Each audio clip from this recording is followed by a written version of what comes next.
Shalom. Pagi ini kita akan bersama-sama membaca firman Tuhan. Terambil dari kitab Kejadian pasal 6 ayat 5 sampai ayat 7 saja. Kejadian pasal 6 ayat 5 sampai 7. Kita akan membacanya saling sahut bersahutan. Saya akan baca ayat 5, lalu jemaat ayat 6, ayat 7 kita baca bersama-sama. Ketika dilihat Tuhan bahwa kejahatan manusia besar di bumi dan bahwa segala kecenderungan hatinya selalu membuahkan kejahatan semata-mata. Ayat 6.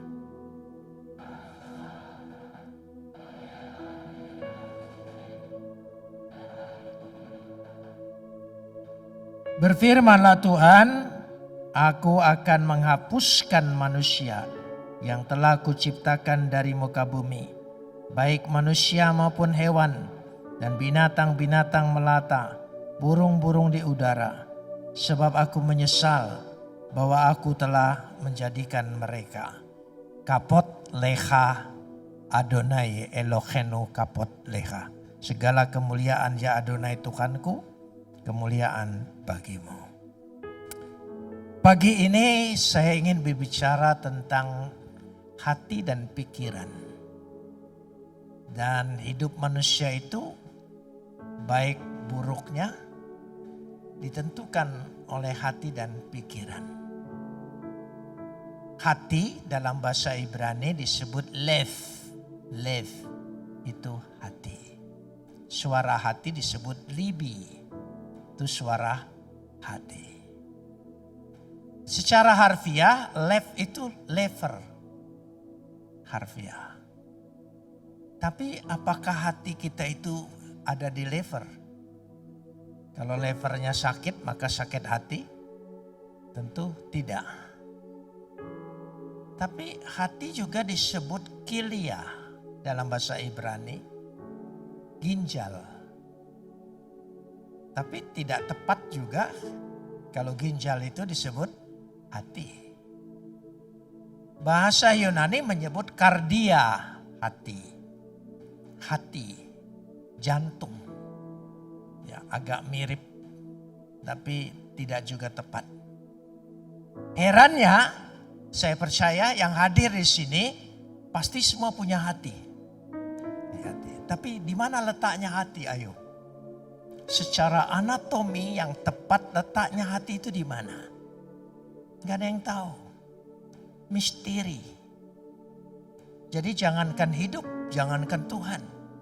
Hati saja kita tidak tahu tempatnya, tapi tahu dia ada. Itu hati. Kalau pikiran lebih mudah, akal itu nous. Ya, kalau orang berakal budi namanya proneo. Dan ketika kita melakukan berpikir, proneo, ya itulah yang menentukan. Siapa diri kita, apa yang kita pikirkan. Kalau kita pikirkan diri kita orang sukses, itulah hidupmu. Pasti berhasil, amin. Tapi kalau kau pikirkan hatimu itu, pikiranmu itu. Karena itu di dalam kepercayaan Yahudi, hati itu memiliki dua kecenderungan. Yezer hatop, ingin baik. Ada keinginan kan dalam hati kita ingin baik. Supaya hidupku lebih baik. Ya tingkah lakuku, karakterku. Tapi juga ada yezer hara, yaitu kecenderungan berbuat jahat. Sejak manusia jatuh dalam dosa, maka disebutkan hatinya itu lebih besar kecenderungannya kepada kejahatan. Saya mencatat supaya kita tahu dulu hati kita itu. Ya. Dalam perjanjian baru, hati yang dinyatakan sebagai wadah atau tempat bejana. Jadi hati itu wadah, tempat bejana atau tempat harta yang paling berharga disimpan. Ada 3 ayat yang menyatakan hati adalah tempat sebagai satu bejana. Yaitu 2 Korintus pasal 1 ayat 22. 2 Korintus pasal 1 ayat 22. Kita lihat dulu bersama. Hati sebagai bejana. Di dalam 2 Korintus pasal 1 ayat 22. Memeteraikan tanda miliknya atas kita. Dan yang diberikan Roh Kudus di dalam apa? Hati kita sebagai jaminan dari semua yang telah disediakan untuk kita. Itu yang pertama. Hati itu tempat wadah untuk roh Tuhan. Itu yang pertama. Jadi hati tidak boleh ada roh lain. Hati itu tempat roh Tuhan. Saya ingin tanya. Kemarahan, kebencian, dendam, sakit hati. Apa itu roh Tuhan? Bukan. Tapi kenyataannya itu ada di hati kita. Bagaimana bisa? Apalagi perkataan-perkataan orang yang jelek tidak patut dan tidak pada tempatnya disimpan di dalam hati. Tapi kita simpan dan tidak mau kita lepas. Sehingga menjadi dari setitik kebencian menjadi telaga dendam. Terus menerus ada dalam hidup kita. Itu hati. Yang kedua dikatakan dalam 2 Korintus pasal 3 ayat 3. 2 Korintus pasal 3 ayat 3. Kita lihat dulu. Karena telah ternyata bahwa kamu adalah surat Kristus yang ditulis oleh pelayanan kami. Ditulis bukan dengan tinta tetapi dengan roh dari Tuhan yang hidup. Bukan pada loh batu, tolong sambung. Yaitu hati manusia. Artinya hati kita ini sebetulnya tempat Tuhan menulis. Jadi bukan tempat perkataan orang. Ya, tempat Tuhan menulis. Tuhan menulis firman-Nya. Di hati kita itu firman Tuhan itu harus memenuhi diri kita. Kalau dia tempat tulisan dan penuh semua tulisan itu dari Tuhan, maka tidak ada yang bisa masuk perkataan lain untuk disimpan dalam hati kita karena tidak ada pada tempatnya, karena tidak ada tempatnya. Itu hati. Jadi yang pertama, hati tempat kediaman Roh Kudus. Kedua, hati tempat Tuhan menulis. Ketiga, hati tempat terangnya Tuhan tinggal. 2 Korintus pasal 4 ayat 6. 2 Korintus pasal 4 ayat 6. Karenanya dikatakan di sini ya, sebab ya Tuhan yang telah berfirman dari dalam gelap akan terbit terang. Ia juga membuat terangnya bercahaya di dalam hati kita. Supaya kita beroleh terang dari pengetahuan tentang kemuliaan Tuhan yang nampak pada wajah Kristus. Jadi ada 3 poin. 1, hati tempat Roh Kudus. Kedua, hati tempat Tuhan menulis. Ketiga, hati tempat tinggalnya terang Tuhan. Jadi tidak ada kegelapan, tidak ada kejahatan dan segala sesuatu yang harus disimpan dalam hati. Siapa yang bisa bersihkan hati? Kenyataan hati kita tidak seperti apa yang dikatakan firman. Jujur, jangan sok rohani. Ya. Karena kalau saudara jujur, Tuhan pasti pulihkan. Tuhan pasti tolong. Kalau saudara tidak jujur datang ke dokter ya atas penyakitmu, bagaimana dokter bisa mengobati tepat tentang penyakit itu? Kita mau jujur datang kepada Tuhan. Hati punya suara. Saya ingin tanya. Saudara yang ada di sini punya suara hati semua? Ya, kalau tidak ada punya suara hati, itu harus hati-hati saudara ya. Karena suara hati, sunai desis dalam bahasa Yunani. Sunai desis, suara hati. Coba ucapkan sunai desis. Supaya kita tahu itu suara hati. Suara hati itu ada 3 poin. Yang pertama indeks, pesan. Selalu ada pesan. Ya. Yang kedua, yudek, tuntutan. Suara hati ada tuntutan. Yang ketiga, vindek, suara hati penghakiman. Indek, yudek, vindek. Coba ucapkan. Indek, yudek, vindek. Artinya pesan. Di hati kita sudah ada pesan. Jangan mencuri, jangan membunuh, jangan berzina. Ya, semua baik itu datang dari firman Tuhan maupun datang dari kehidupan moral masyarakat, sosial. Saya ingin kasih contoh supaya memudahkan. Saya orang Palembang asli, lahir di Palembang dari keluarga kemas. Ya, masa kecil saya di Palembang. Tapi setelah SMP, setelah tamat SR, SD sekarang ini, saya pindah ke Bandung karena mengikuti ayah saya tugasnya. Waktu SD, SR di Palembang, kenakalan saya meningkat kalau bulan puasa. Karena bulan puasa itu kami libur sebulan penuh, bahkan lebih. Waktu itu begitu. Dan anehnya atau herannya, setiap bulan puasa zaman dulu musim buah-buahan. Ya, saya punya tetangga di depan rumah kami, tanahnya luas sekali dan tanamannya banyak sekali. Kalau bulan puasa, pohon rambutannya berbuah. Rambutan itu warnanya menarik loh. Percayalah, merah, kekuning-kuningan, kehijau-hijauan, ya menarik sekali. Jadi saya dengan teman-teman berunding, nanti malam kita mau mengambil rambutan. Pada waktu berunding, hati saya sudah bicara, jangan.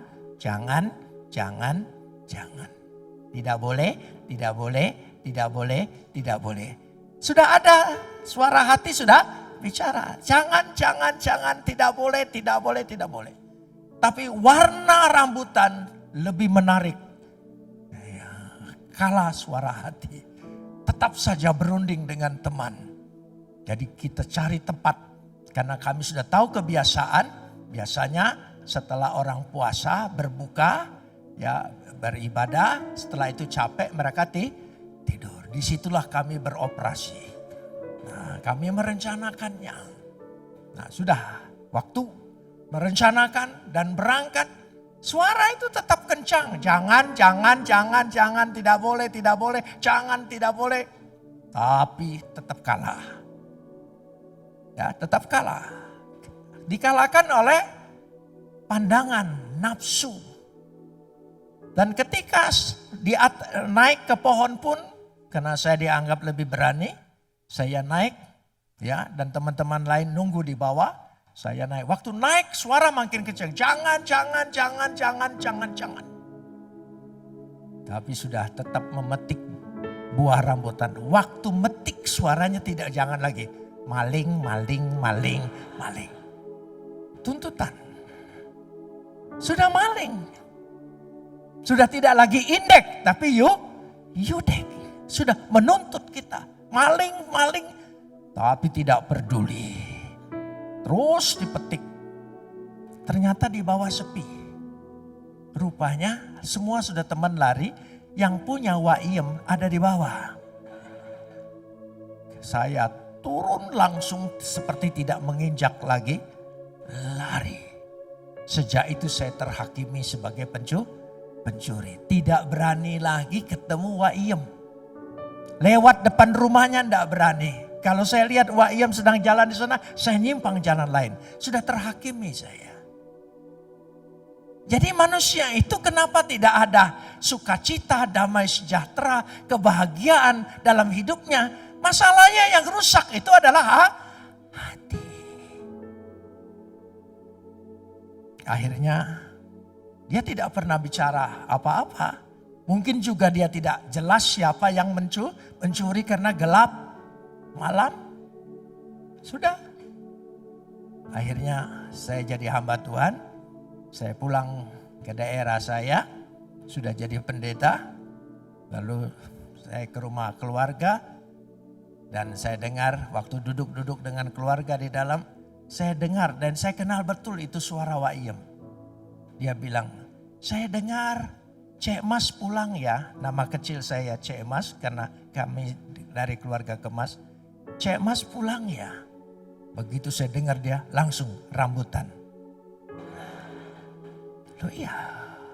Siapa yang bisa menghapus? Ayo. Jujur. Itu dosa mencuri buah loh. Ya. Bukankah manusia jatuh gara-gara buah? Gitu. Begitu dia lihat, dia geleng kepala. Cukup geleng kepala. Nggak sangka ya bisa jadi pendeta. Padahal maling rambutan. Nah, sudah terhakimi. Siapa yang bisa membebaskan kita? Ya, pasti kita tidak bisa coba bayangkan, hati punya kita, suara hati kita, tapi kita tidak bisa mengatasinya. Apalagi memperbaikinya. Kita perlu yang berkuasa atas hati kita. Yang bisa menyembuhkan kita, memperbaiki kita. Amin. Kita perlu. Hanya satu. Yesus. Dia sanggup menghapus segala-galanya. Karena itu dalam pemikiran orang Yahudi ada 3 poin hati itu. Tesupa. Tesupa itu tempat menyesal dan bertobat. Menyesal dan bertobat. Tesufa, menyesal dan bertobat. Itu hati. Menyesal dengan bertobat itu beda. Semua orang yang melakukan kesalahan pasti menyesal. Tapi tidak ada jalan keluar, tidak ada pertobatan. Apa jaminannya? Sekarang begini. Kita menyesal. Dari mana kita tahu kita diampuni? Kalau kita tahu kita diampuni itu namanya bertobat. Menyesal tapi tidak tahu. Ya nanti saja. Sebagaimana saya dulu dalam kepercayaan saya yang lama. Ya nanti. Tunggu kiamat. Baru diadili.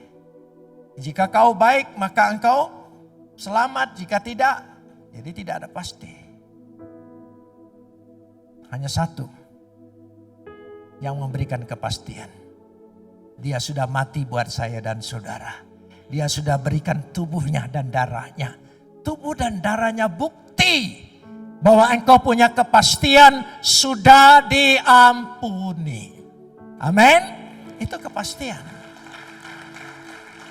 Sebab kalau tanpa kepastian tidak ada hidup itu sejahteranya. Dengan kepastian itu namanya tesupa. Hati kita tempat bertobat. Tapi bertobat harus jelas ada jaminan. Hanya Dia yang berkata, makanlah tubuhku, minumlah darahku. Kita langsung secara genetika diadopsi menjadi anaknya.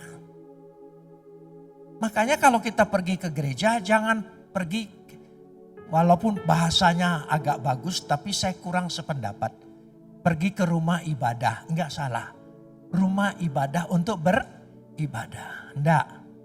Setiap orang percaya dalam nama Yesus diangkat menjadi anak. Jadi kita datang ke gereja berarti ke rumah Bapa. Sekali lagi, datang ke gereja berarti ke rumah Bapa. Sebagai anak datang ke rumah Bapa, biar dia sudah punya istri lagi dan sebagainya, manjanya tetap ada. Karena rumah Bapa tempat segala-galanya. Coba kalau anak ke rumah Bapa, dia boleh minta, apalagi bapaknya kaya raya. Ya, lihat orang kalau pulang mudik, kenapa mobilnya sampai ke atas diisi, diangkut dari rumah orang tuanya. Beda kalau orang tua ke rumah anak, serba enggak berani. Saudara ya, itu beda. Tapi kalau anak ke rumah orang tua, berani dia hanya buka kulkas sendiri. Ayo, berani mertua buka kulkas sendiri. Gak berani saudara. Itu bedanya. Jadi kita datang ke sini ke rumah siapa? Bapa, mintalah apa saja yang kau kehendaki. Engkau pulang pasti membawa. Amin. Ke rumah Bapa. Kalau ibadah seperti kewajiban. Tapi kalau ke rumah Bapak, kasih sayang, hubungan, relasi. Itu bedanya. Kalau ibadah seperti kewajiban, ini keharusan.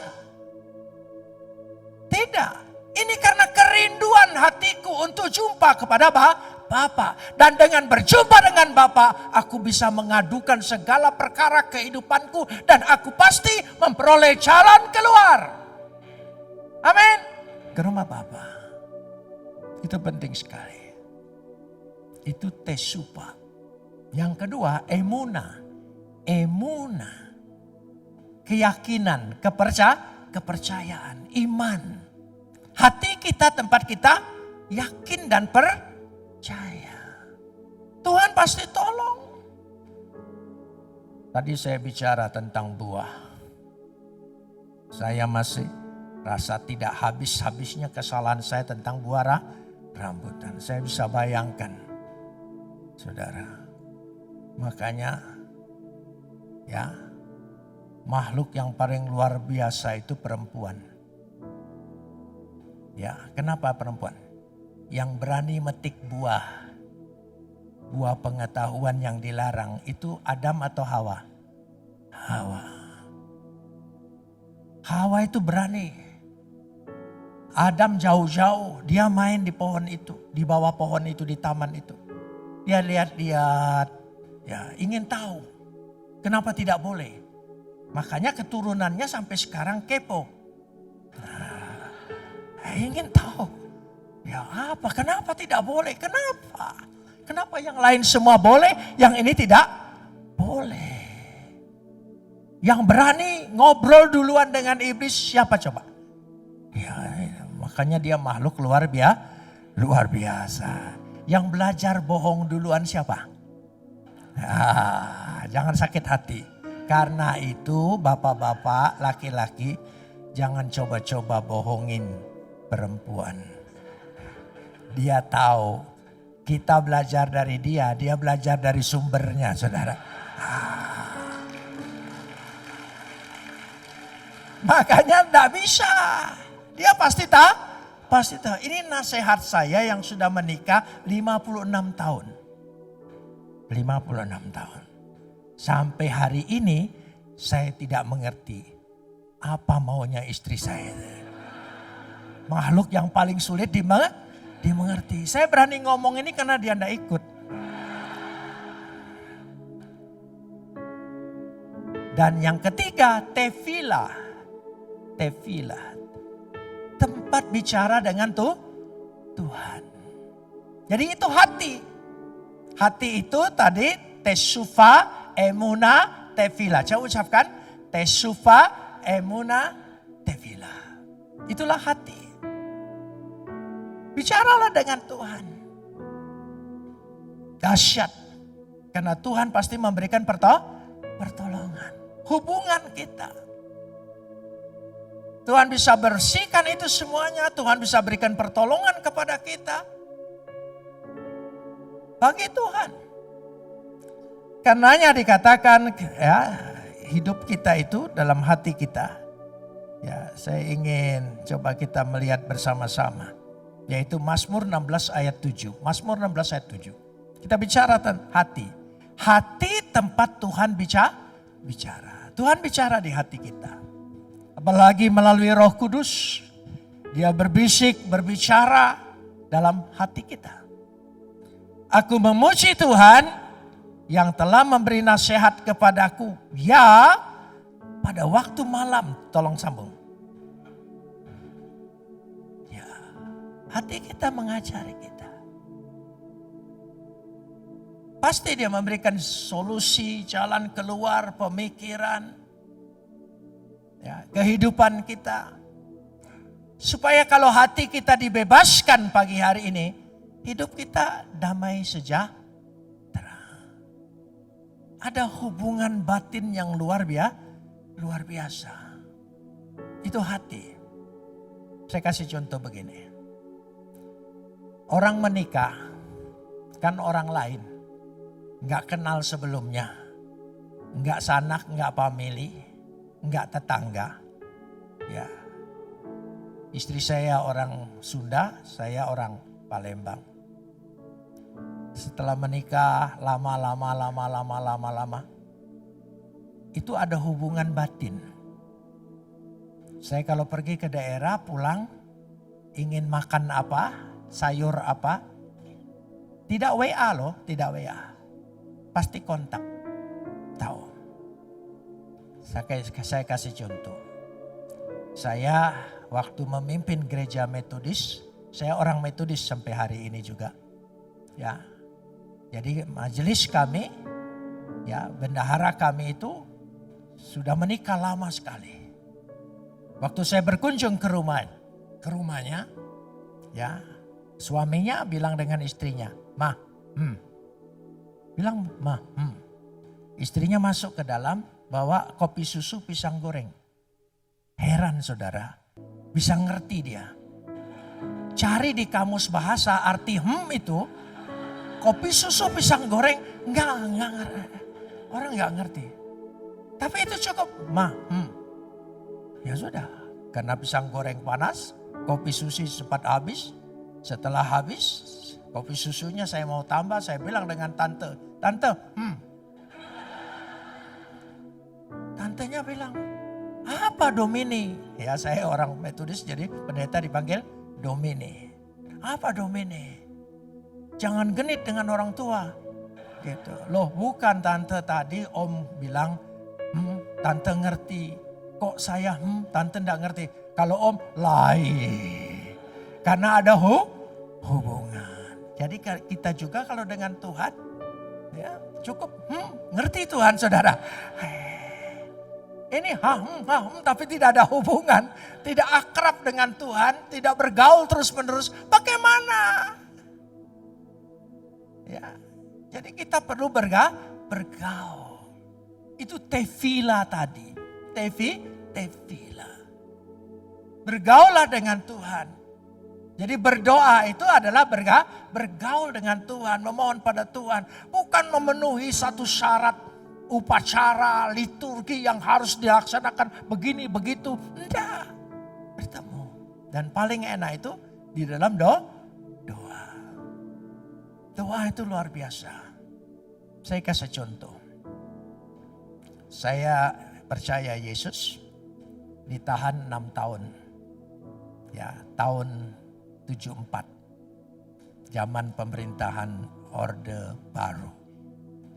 Zaman dulu itu gara-gara saya membuat tulisan mengapa saya memilih Yesus Kristus sebagai Tuhan dan Juru Selamat.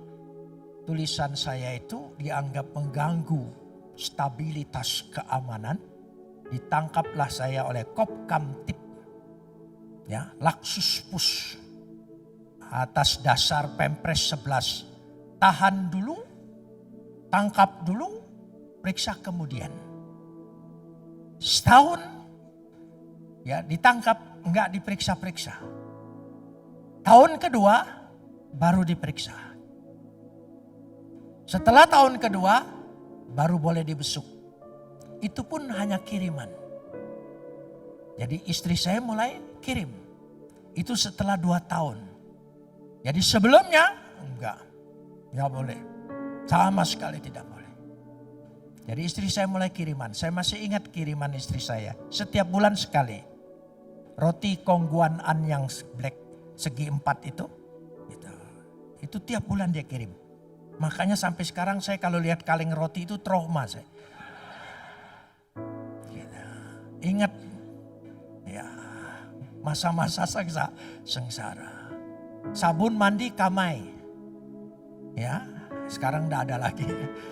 Ya, odol Pepsodent yang besar itu. Ya, kirim. Hampir 2 tahun tidak pernah sikat gigi pakai odol. Sikat giginya saja sudah bercabang. Ya, karena jarang dibesuk, semua orang jarang dibesuk. Tahanan waktu itu, enggak boleh. Jadi setelah itu mulai boleh. Karena saya dikirim odol, teman-teman juga ingin merasakan odol. Dipakai rame-rame. Seminggu habis. Odol Pepsodent zaman dulu itu bisa dibuka dari buntutnya itu saudara. Jadi dikorek-korek saudara ya. Habis. Sudah habis mulai berdoa. Tuhan tolong istri saya ingatkan supaya dia kirim. Ya, ada waktu besok jam 9 sampai jam 2 siang. Saya kasih tahu, siapa tahu nanti saudara mengalami, jadi tahu jadwalnya saudara. Tahu jadwalnya. Jadi jam 9 sampai jam 2 saya berdoa terus istri saya ingat-ingat kirim. Lolos enggak kirim. Jam 2 sampai jam 4 sore ya, karena penjara Kalisosok di Surabaya, waktu itu saya di Kalisosok Surabaya, itu dipindahkan ya, dilanjutkan di sana. Sehingga pada waktu dipindahkan saya masih ingat. Dan itu juga tidak ada kiriman. Sampai jam 5 sore, sampai jam 7 malam tidak ada sama sekali. Jam 7 malam ada orang baru ditangkap masuk ke kamar saya. Orang itu tanya, ya boleh saya tidur di sini? Dia deketin saya 3 orang di kamar besar itu. Mungkin wajah saya kurang kriminal, jadi dia berani dekat saya. Kok boleh enggak saya tinggal tidur sini? Oh boleh, saya pinjamin bantal, saya pinjamin tikar. Saya banyak bantal dan tikar, warisan dari yang bebas. Itu gunanya kalau ditahan jangan sebentar, lama. Jadi bisa dapat warisan itu. Jadi saya pinjamin. Lalu mulailah dianya berbicara dengan saya. Dan dia buka kantong plastiknya. Waktu dia buka kantong plastiknya, saya lihat isinya odol. Tidak tanggung-tanggung 10 odol. Saya tanya, kok odol semua? W punya toko, waktu W ditangkap, W gugup. Jadi dia pikir dia masukin sabun, apa, dia saking gugupnya odol lagi. Saya tidak pernah pikir Tuhan kabulkan doa saya lewat orang yang baru ditangkap. Jangan atur caranya Tuhan. Tuhan punya cara dahsyat, luar biasa, di luar jangkauan kita, di luar perkiraan kita. Itu gunanya tefila. Tesufa, emuna, tefila. Tesufa tempat pertobatan, emuna tempat kepercayaan, ya. Tefila tempat berdoa. Mari kita berdoa.